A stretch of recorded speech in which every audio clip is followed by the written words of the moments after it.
जय हिंद दोस्तों, स्वागत है आप सभी का मेरे YouTube चैनल में। और आज हम बात करने वाले हैं स्टीम में जो रीजनिंग की आ रही है उसमें हमारा तीसरा चैप्टर है कोडिंग और डिकोडिंग।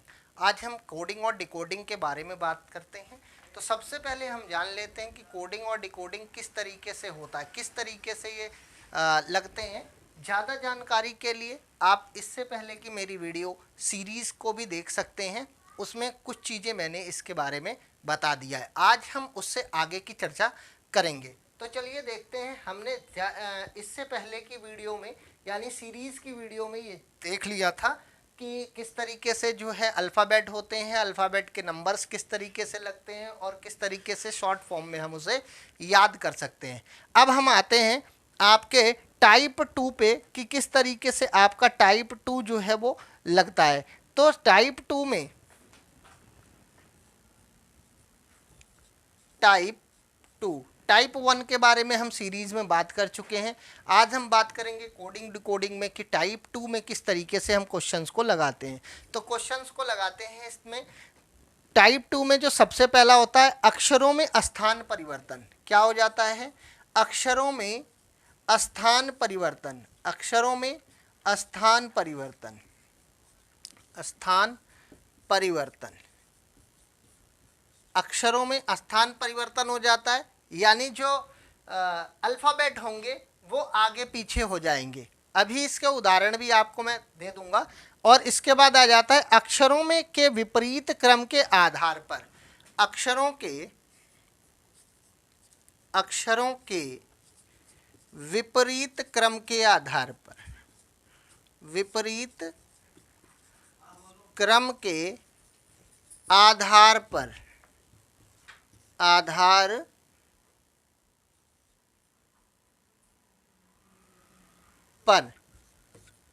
इस दो टाइप को हम देखेंगे। अब हम आ जाते हैं इनके ए ई आई ओ you. A E I O you को हम लिख सकते हैं यू ओ आई ई और ए। तो इसी तरीके से कहेगा कि आप एम एल के जे आई को क्या लिख सकते हैं, इसी तरीके से एम के जे आई और एल को आप क्या लिख सकते हैं। तो यहाँ हम देखेंगे सबसे पहले कि ए ई आई ओ यू को इसने क्या किया है, विपरीत क्रम में लिख दिया है। यू ओ आई ई और ए। देखिए ए को सबसे लास्ट में ले गया है, यू को सबसे पहले ले गया है, फिर उसके बाद सभी चीज़ें उलट के, यानी कि इधर की जो चीज़ें थी, यानी जो यू है वो सबसे पहले आ गया, उसके बाद ओ, उसके बाद आई, उसके बाद ई और उसके बाद ए आ गया है। ठीक वही काम हमें इस दूसरे के साथ में करना है।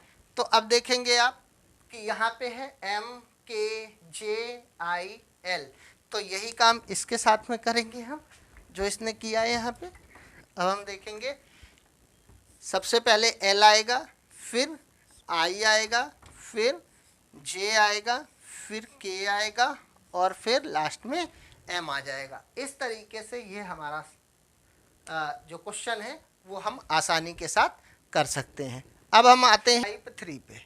टाइप 3 में क्या होता है, इसमें कुछ एक आपको शब्द दिए रहेंगे और उन शब्दों पे ही आप नंबर्स भी आपको दिए रहेंगे। आपको बताना होगा कि वो नंबर किस तरीके से आपके उस शब्द से रिलेटेड है।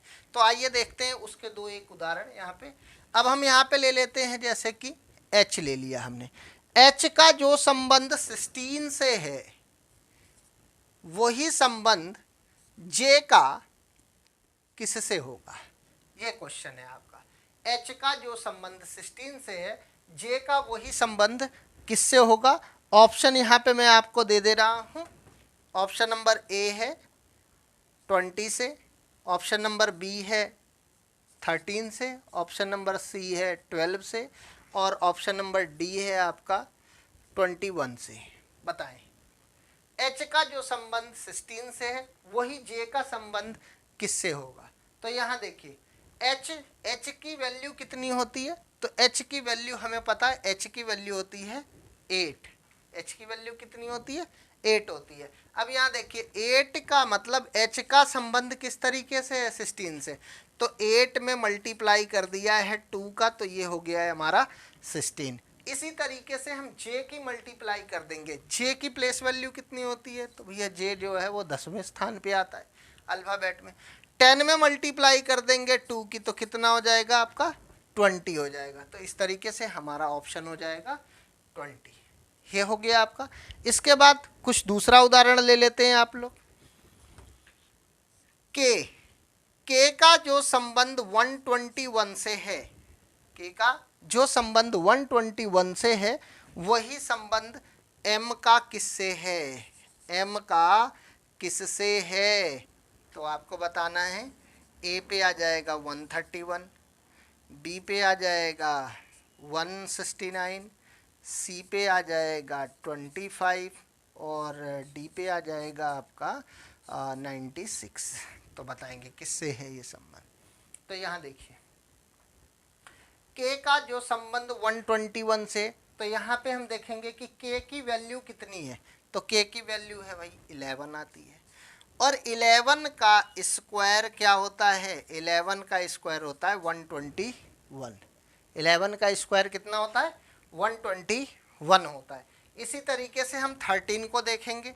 13 अल्फ़ाबेट में 13 नंबर पे आता है, m 13 नंबर पे आता है, m जो है वो 13 नंबर पे आता है।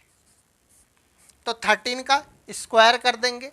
13 का स्क्वायर कितना हो जाएगा, 13 का स्क्वायर हो जाएगा आपका 169। इस तरीके से अगर ये कोडिंग डिकोडिंग के फॉर्मूलेज को आपको अच्छी तरीके से समझना है, तो सबसे पहले जान लीजिए, मैंने सीरीज में भी बताया हुआ है आपके कि आपको square root, cube root, square और क्यूब जरूर याद होने चाहिए, नहीं तो कहानी खराब हो जाएगी फिर। तो इस तरीके से जो हमारा आंसर होगा वो हो जाएगा 169।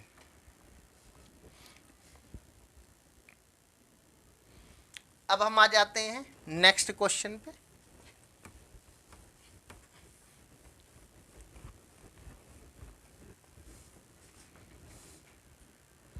अगला क्वेश्चन जो है हमारा वो है सी का जो संबंध 27 से है वही संबंध आपका एल का किससे है, ये बताना है आपको।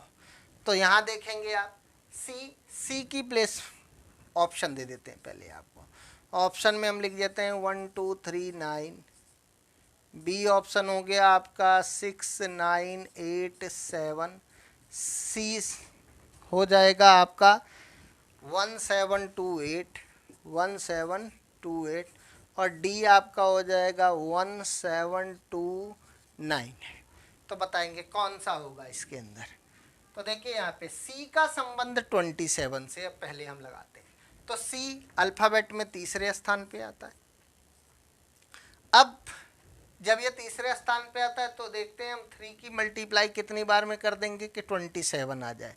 तो 3 का यहाँ हम देख रहे हैं ये क्यूब है, 3 का क्यूब 3 3 जा 9 3 जा 27 हो जाएगा। सेम हम उसी तरीके से यहाँ पे कर देंगे, 3 का क्यूब 27 है। तो एल कौन से स्थान पे आता है,